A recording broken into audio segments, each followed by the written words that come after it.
Bonjour. Écoutez, je m'appelle Mustapha et ça fait 6 ans que je vis un rêve. Bon, je suis pas millionnaire, hein. J'ai pas de Ferrari, j'ai pas 3 femmes à mes côtés, je suis pas à Hollywood, ni à Beverly Hills, mais je suis dans une cohérence. Et où je veux en venir, c'est que c'est possible pour tout le monde. Car tout le monde court après des choses, tout le monde court après son bonheur, tout le monde croit que l'argent est le bonheur, tout le monde court après cet argent. Mais le problème, en réalité il n'y a pas de problème, c'est simplement une science, c'est une connaissance et ça s'apprend dans tous les domaines. Donc pour revenir à ce que je disais, je ne veux pas trop m'éparpiller, donc moi je m'appelle Mustapha et j'ai fait énormément de métiers, des métiers de garage. J'ai travaillé en tant que laveur de vitres, j'ai travaillé en tant que salarié laveur de vitres, j'ai appris à faire le ménage parce que je voulais créer une entreprise de nettoyage, je voulais à tout prix apprendre à faire les vitres. D'ailleurs à cette époque-là, il y a 20 ans, tous les jours je m'amusais à faire des vitres et ma femme elle n'a jamais été aussi heureuse de sa vie.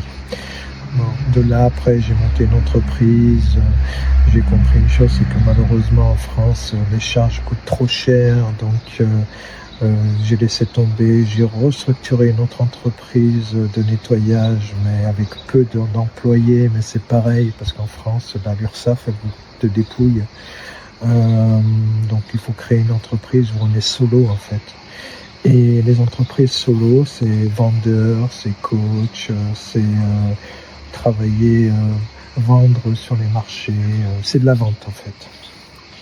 Ou alors éventuellement être un investisseur, si on a les moyens. Donc j'ai fait pas mal de boulot, donc j'ai fait du nettoyage, j'ai travaillé aussi, j'ai voulu construire des maisons, travailler dans la maçonnerie, car j'avais un membre de ma famille qui était dans la maçonnerie. Donc de là je suis parti, ça n'a pas marché. À l'issue de celle-ci, j'ai fait des stages, j'ai passé mon permis poids lourd. Et là, Eureka, j'ai eu un malheur qui a fait mon bonheur. C'est pour ça qu'on dit, vous savez qu'un diamant, avant d'être un diamant, c'est un charbon. Vous savez que quand on a un problème, derrière ce problème, il y a toujours quelque chose de beau. Alors c'est ça qu'il faut comprendre. C'est qu'en fait, derrière quelque chose, il y a toujours quelque chose. Mais c'est des choses qu'on croit, c'est des choses à laquelle on désire, et c'est des choses à laquelle on imagine. Donc, moi, il s'est passé un phénomène, je me suis juré de ne plus faire ce boulot quand j'ai eu cet accident. Et quand j'ai fait cet accident et j'ai eu cet accident, bon, Dieu merci, il m'est rien arrivé, j'ai fait un malaise vagal, je me suis endormi à 3h du matin, dans un camion. Dieu merci, j'ai touché personne, le camion était HS. Et moi, je me suis juré de ne plus travailler là-dedans, dans ce métier. Donc, j'ai dit, je retourne dans la vente, parce que j'aime la vente. Et la vente, c'est un échange de transfert d'émotions. Mais on en reviendra à ça plus tard. Donc, je suis allé sur le bon coin, j'ai cherché, j'ai dit, allez, quitte à faire du cas par cas, quitte à faire vendre des chaussettes, vendre les sous-vêtements, je m'en fous, mais je voulais, vendre. De là, j'ai rencontré un monsieur qui est devenu mon ami et qui m'a dit, écoute, lâche ton camion et viens avec moi. Bon, ma femme, elle voulait savoir, elle voulait rester dans sa zone de confort, elle avait peur, patata, et moi je me suis dit, écoute, je vais faire les deux. Pendant 1 an, j'étais dans un camion et en même temps j'étais au téléphone, H24, pour entrer des mandats, parce que, pour information, je suis devenu conseiller immobilier. C'est l'un des plus beaux métiers qui soit. Mais il faut 3 choses. Il faut avoir de la patience. Il faut persévérer. Et être résilient. Et surtout être dans la compassion quelque part. Sans être un bini oui. Mais être dans la compassion pour pouvoir comprendre. Donc tout projet a une histoire et toute histoire a une main au volant, une main au téléphone. Et à la fin de l'année, j'ai fait 17 ventes.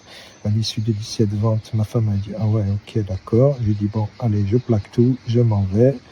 L'année suivante, j'ai fait 21 ventes. L'autre année, j'ai fait 34 ventes. Et après, là, en ce moment, je stagne entre 20 et 24, 25, 26. Et cette année, j'aimerais en faire beaucoup plus. Bon. Alors, où je veux en venir, c'est que notre vie est toute une question de mindset. Tout est une question d'attente. Mais attendre son désir, ce qu'on désire. Mais pas être Superman, ni stopper un camion avec son corps. C'est d'être cohérent dans sa capacité. Voilà. Donc là, mon fils m'a dit, papa, tu devrais faire une petite vidéo, tu vois, parler un peu de toi, expliquer un petit peu, toi qui aimes le mindset, tu es un petit peu dans la psychologie et tout ça, et tu pourrais aider éventuellement des gens qui ne savent pas comment faire, et leur expliquer éventuellement comment ça se passe. C'était une bonne idée. D'ailleurs, je suis reconnaissant envers mon fils qui est pensé à moi. Et d'ailleurs, c'est merveilleux. Et lui-même, il est coach. Et moi, c'est pas le but d'être coach, c'est le but d'aider.